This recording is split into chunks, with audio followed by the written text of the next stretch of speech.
Good morning, breaking news. A man will be charged today in connection with a single vehicle accident that happened on I-86 back in February. AAA says over 40 million Americans will take to the road this weekend. And a youth baseball coach is speaking out about the decline in the sport, and he has a plan to revive it. That's news now for Friday, May 26th, 2017. Live and on demand, it's Morning News Now with Justin Gould and Storm Hartman. And good morning, it is 55 degrees and overcast. I'm Justin Gould. And I'm Matt Hummel, in for Storm Hartman. Our top story today, a man will be arrested at the New York State Police Barracks for driving while under the influence of drugs. Yeah, that's right, Matt. 24-year-old Brandon McElrath crashed his vehicle on Interstate 86 back in February.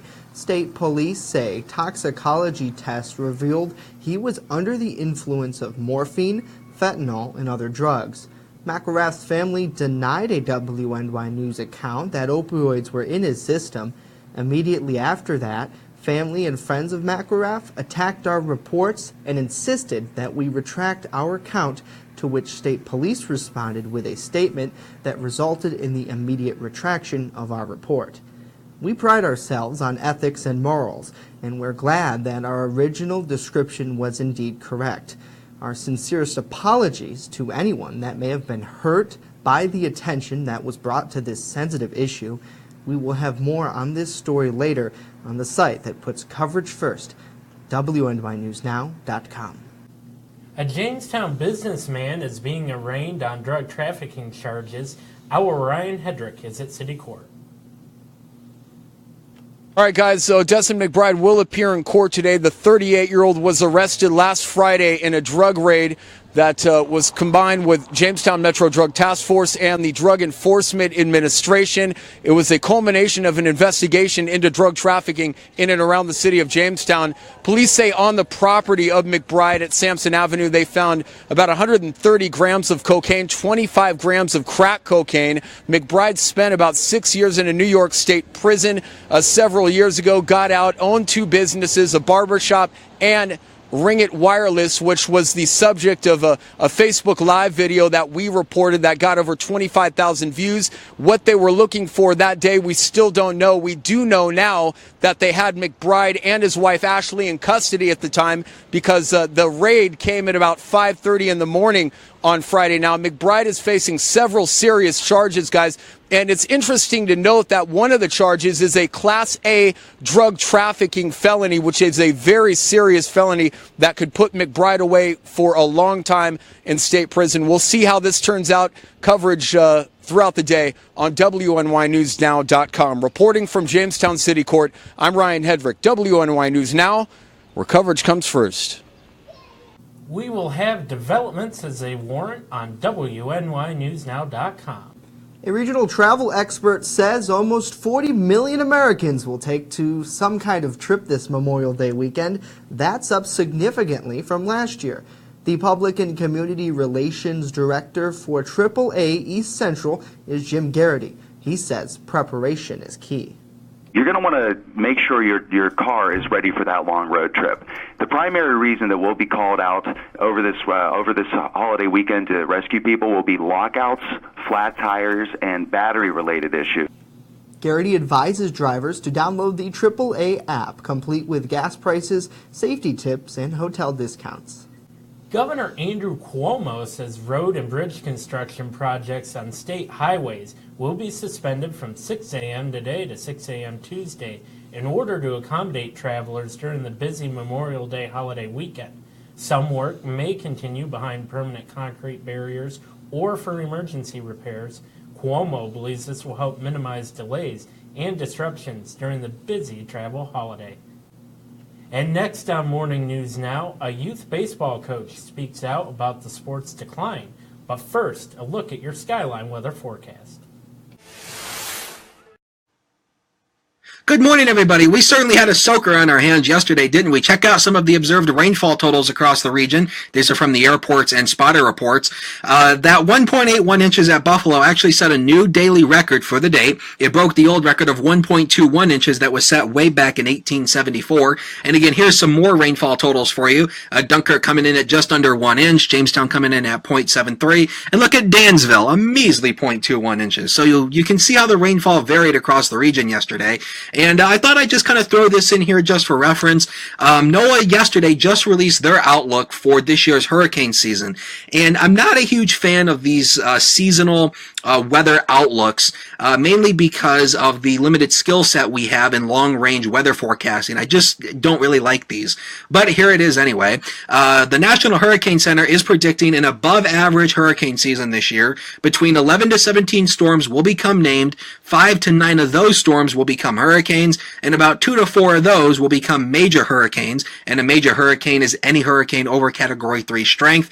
And even though hurricane season does not officially start until Thursday, we've already had one named tropical system already this year, and that was extratropical storm Arlene that formed back on April 19th. Only lasted 2 days before it was absorbed by a larger low pressure system. Let's get right into your Skyline weather forecast for today, Friday, the final day of the work week. Scattered rain showers, otherwise mostly cloudy skies with highs in the lower 60s. For tonight, a slight chance of a rain shower, otherwise mostly cloudy, with dipping back to around 50.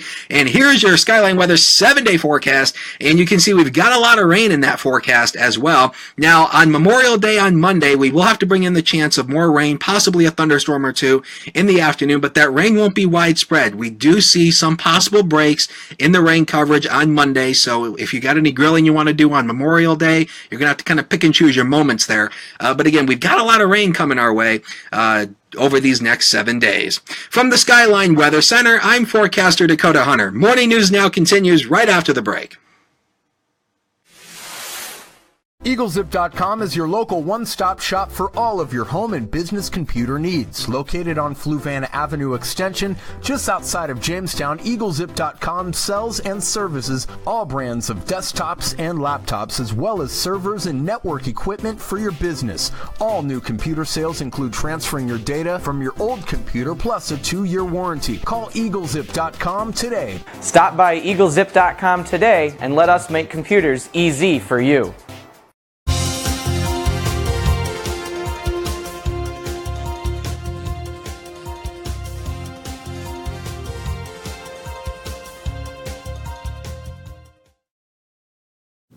A youth baseball coach in Jamestown says interest in the sports amongst youth is waning. Joshua Cosme works with kids that either didn't make an all-star team or just want to keep playing. Each year, the league seems to shrink. Many kids leave the Babe Ruth League and either join the City Rec because the price is much cheaper, or otherwise the kids are not being recognized by the all-star team.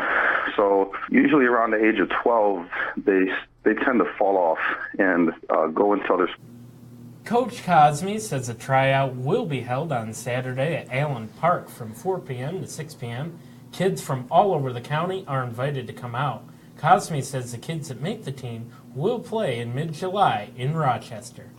City officials say it took them almost 2 years, but they have finally produced a newly revamped website. Take a look. Assistant to the mayor, Matt Hanley, said the idea was to clean up the site's design and make it easier to navigate. The new site is set up to cut searches to just 1 or 2 clicks. And according to Hanley, the mayor's assistant, he added that there is also a new location that lists vital information that is much easier to find. On Thursday, around 200 volunteers helped plant more than 3,500 American flags at Lakeview Cemetery in preparation for Memorial Day. Among those helping were members of Boy Scout Troop 135. The lineup for Memorial Day starts with the parade at 10 a.m. heading down Prendergast Avenue. And Justin, a service will follow the parade at Soldier Circle at Lakeview Cemetery. Our coverage of the parade starts around 10:30. Yes, it will be a very interesting morning. I know they always do such a great job with the Memorial Day parade. Very respectful ceremony afterwards, so it's great to remember our fallen troops. And I always have fun with that. I know it sounds weird to say fun on Memorial Day, but it's always good for me to take a moment and remember these guys because they're the reason, in my opinion, and I know a lot may agree with me, that we're able to do this. Yes, sir. Our freedom of speech Yes, and sir. press is protected by the soldiers around the world. And you see this all the time. I hate to go off on a diatribe, but like you look at like Islamic terrorists, right? And the killing of journalists overseas who are doing their job to report the happenings. Yep. And the restriction on information is just, I can't thank them enough. So it will be a good day for sure. Yes, sir. You are right. All right. Well, that'll do it for today. We will, of course, be back Monday with our special Memorial Day edition. Ooh, I like that. Stay connected all weekend long by joining our social media revolution. Follow us on Facebook, Twitter, and Instagram at WNY News Now, where coverage comes first. Have a great weekend.